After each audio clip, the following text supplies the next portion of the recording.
Pozdrav svima, dobrodošli na kanal Kuhinja Valentina Mašković. Danas ću pripremati jedan jednostavni, sočni kolač sa voćem.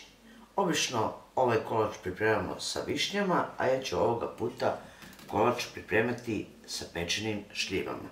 Pošto su šljive trenutno aktuelne, imamo ih uvek i u zamrzivaču, i kao kompot, i kao ovako pečene šljive, stavljene preko zime u tegli, tako da možemo da iskoristimo i da pripremimo zaista jedan ukusan kolač. Nešto što ću vam pokazati je jedan mali trik kako da vam voće koje budete stavili u kolaču ostane tamo gde ste ga baš stavili, da ne propadne i ne bude svuda po celom kolaču, nego da bude baš u središnjem delu.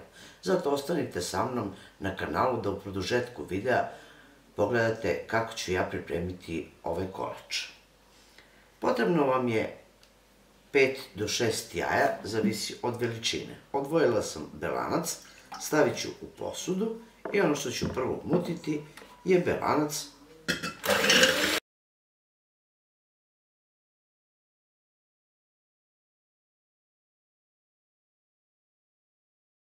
U penasto umućeni belanac dodat ću jedan vanilin šećer i dodat ću 200 g kristal šećera.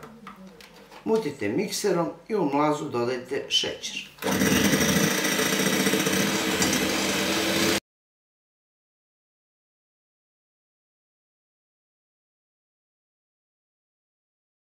Zatim ću dodati žumance.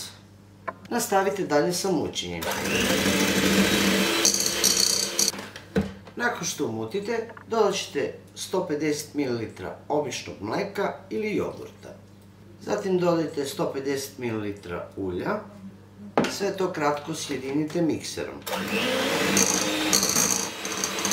Zatim ćete dodati jedan prašak za pecivo i 300 g običnog brašna.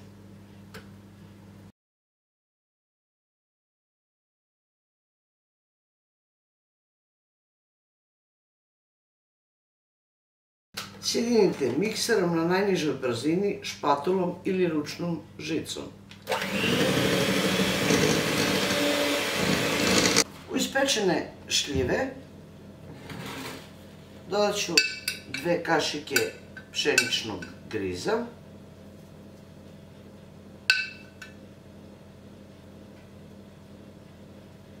ja ovdje imam skoro kilogram pečenih šljiva i bit će baš onako bogat i sočan kolač sa šljivama. Zatim ću uzeti ovako posudu, jedan pleh 25x35 i polovinu biskvitne mase sipat ću u pleh. Razlite ovako po celom plehu.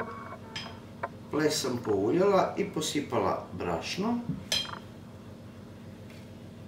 Ono što ćete zatim uraditi je da jedan list oblande stavite ovako preko biskvita, izrežite list oblande veličinu vašeg pleha, zatim ćete svo ovo voće rasporediti preko oblande, bilo da su to višnje, šljive, kajsije, šta god.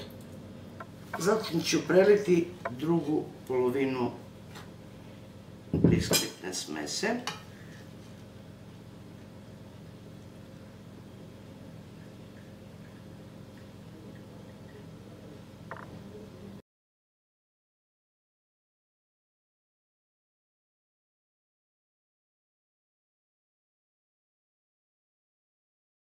Ako vam se rerna zagrela na 180 stepeni, ubacite na pečenje. Treba će oko pola sata da se ovaj kolač ispeče. Ispečeni kolač izvadila sam iz pleha, stavila na dasku da se malo prohladi. Preko je dovoljno da stavite samo malo šećer u prahu, pa da izrežemo da vidite kako on izgleda.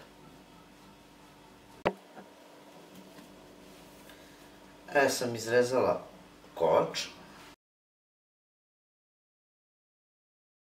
Pogledajte kako je on mekan, sočan, prepun fila. To je bilo za danas, dragi moji prijatelji, sa mog kanala, a mi se vidimo u nekom narednom videu sa nekim drugim receptom. Do tada pozdrav svima koji prate moj kanal i normalno, jedno veliko ćao i prijetno!